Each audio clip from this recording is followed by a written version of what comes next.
பிறக்கப் போகிற 2025 புத்தாண்டு மகர ராசிக்காரர்களுக்கு ஒரு விடிவு காலமாக இருக்கும். என்ன விடிவு காலம்?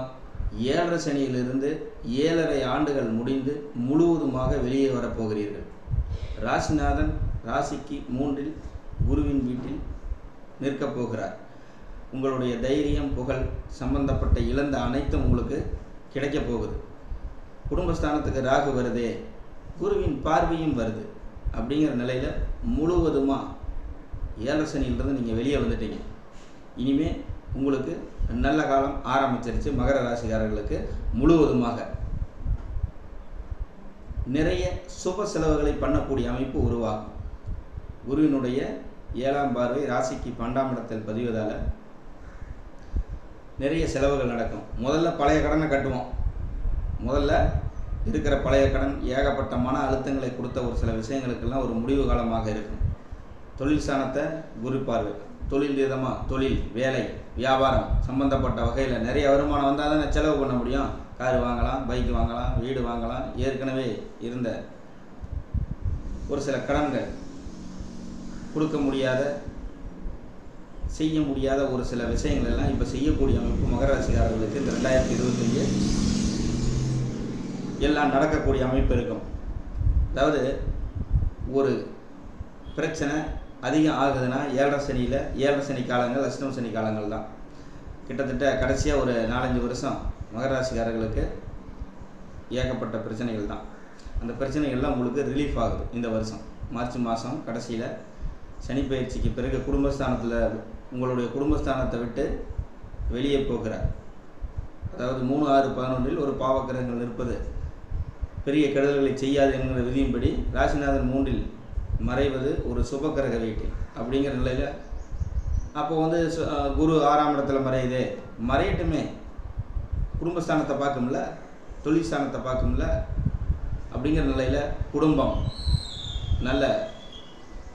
நல்ல நிலைக்கு வரக்கூடிய அமைப்பு இந்த 2025 உங்களுக்கு உருவாகும். மகர ராசிக்காரர்களுக்கு குடும்பம் ஒரு நல்ல நிலையில் இருக்கக்கூடிய அமைப்பு. தினம் குடும்பம் பார்க்க என்று சொல்லக்கூடிய உங்களுடைய பேச்சுக்கள், உங்களுடைய வருமானம் எல்லாம் இது வரைக்கும் தடைப்பட்டு இருந்த, செய்ய முடியாத ஒரு சில விஷயங்கள்லாம் நீங்கள் செய்யக்கூடிய அமைப்பு, குடும்பத்துக்காக செய்யக்கூடிய அமைப்பு உருவாகும். தடைப்பட்ட தொழில்களில் தேக்க நிலைகள்லாம் மாறக்கூடிய அமைப்பு. தேவையான நீங்கள் எதை வாங்க நினைக்கிறீர்களோ அதெல்லாம் சுப செலவாக மாறி வாங்கக்கூடிய அமைப்பு இந்த 2025 மகர ராசிக்காரங்க எல்லாத்துக்குமே உருவாகும். ஒரு 7.5 சனி விலகுது அப்படின்னாவே அதில் ஒரு சந்தோஷம் வந்துடும். 30 வருஷத்துக்கு 7.5 சனியுடைய அமைப்பு கிடையாது.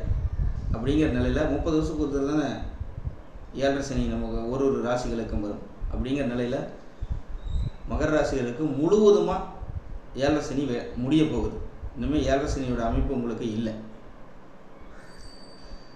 2025 அந்த பழைய தேக்கங்கள்லாம் மாறணும் அப்படின்னா குரு 6ஆம் இடத்துக்கு போயிடுறார். உங்களுடைய 3ஆம் அதிபதி 6இல் மறைந்திருந்தாலும் 3ஆம் அதிபதி 6இல் மறைந்திருக்கிறார். ஆனால் பார்க்கும் பாவங்கள் வலுப்புறம் என்கிற விதிப்படி தொழில் ஸ்தானம், குடும்பஸ்தானம் இது ரெண்டும் குருவினுடைய பார்வையில் வர்றதுனால அந்த பழைய தேக்கங்கள்லாம் விலகக்கூடிய அமைப்பு. ஒரு மனசில் ஒரு புதிய ஒரு புத்துணர்ச்சி வந்துடும் உங்களுக்கு. ஒரு பாவக்கிரகமாகி சனி 3இல் மறைவதும், குடும்பஸ்தானத்தையும் தொழில் ஸ்தானத்தை குரு பார்ப்பதும் இந்த 2025 ஒரு புத்துணர்ச்சியை கொடுக்கக்கூடிய, எதையும் செய்யக்கூடிய, அந்த பழைய கஷ்டங்கள்லாம் தானாக மறையக்கூடிய ஒரு சூழ்நிலையும் உருவாகும். ராகு குடும்பஸ்தானத்தில் இருந்தாலும் குருவின் பார்வை இருக்குதுன்னு சொல்லியாச்சு. குருவின் பார்வை குடும்பஸ்தானத்தை அந்த ராகு நிற்கக்கூடிய அமைப்பை தடுக்கும். அப்படிங்கிற நிலையில் பெரிய பிரச்சனைகள் ஒன்றும் மகர ராசிகளுக்கு வந்துட போகிறதில்ல. 7.5 சனி முடிஞ்சதே பெரிய விஷயம் தானே. ஒரு 7.5 சனியோட அமைப்பு முடியுதுனாவே மனசில் ஒரு சில சந்தோஷம், ஒரு சில விஷயங்கள்லாம் ஆட்டோமேட்டிக்காக விலகும்.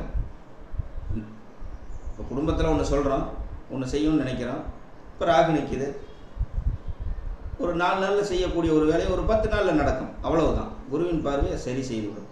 அப்படிங்கிற நிலையில் இந்த 2025 மகர ராசிக்காரர்களுக்கு 7.5 சனி முழுவதுமாக விலகி எதையும் செய்யக்கூடிய அமைப்பை உருவாக்கக்கூடிய ஆண்டாக இந்த 2025 இருக்கும். அடுத்து கும்பராசி.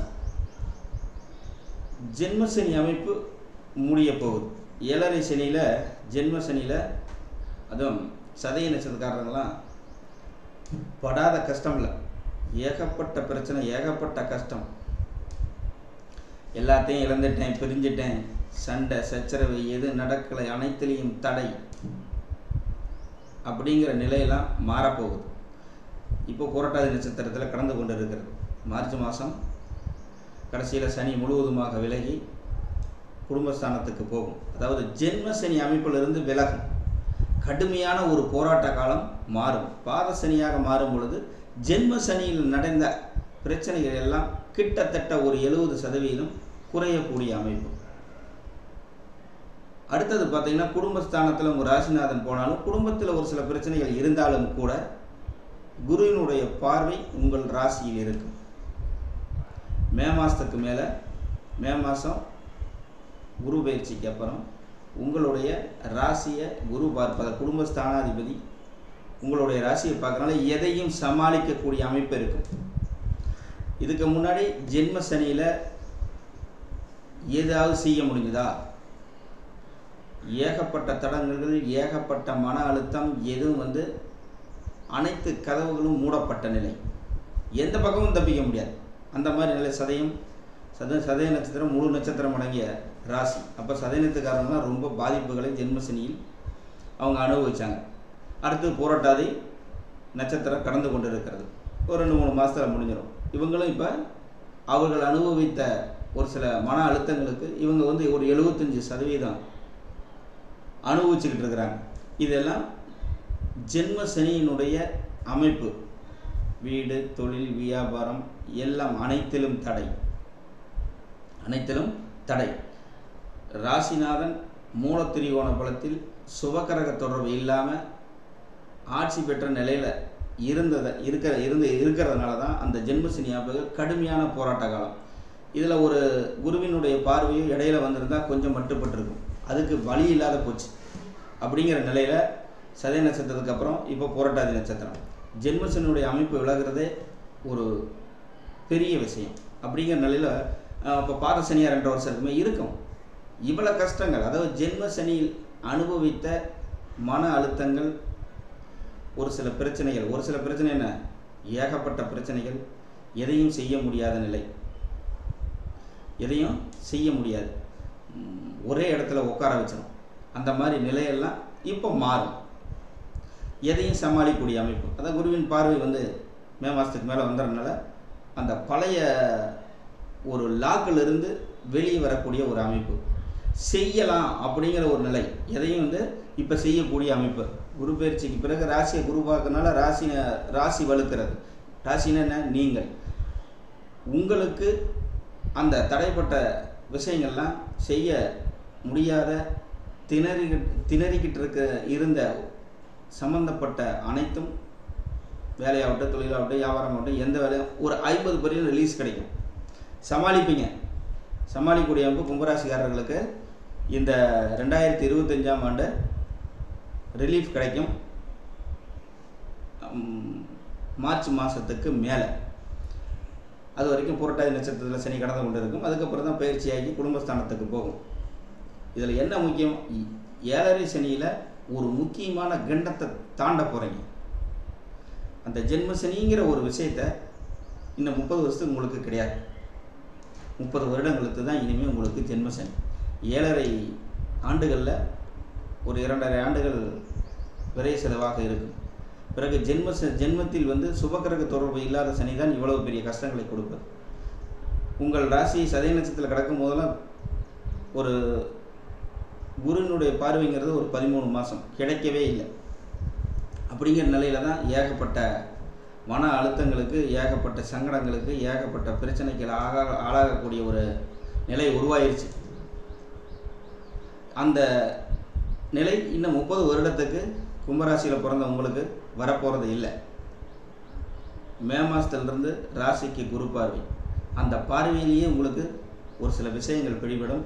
ஒரு சில மனசில் தெளிவு பிறக்கும்.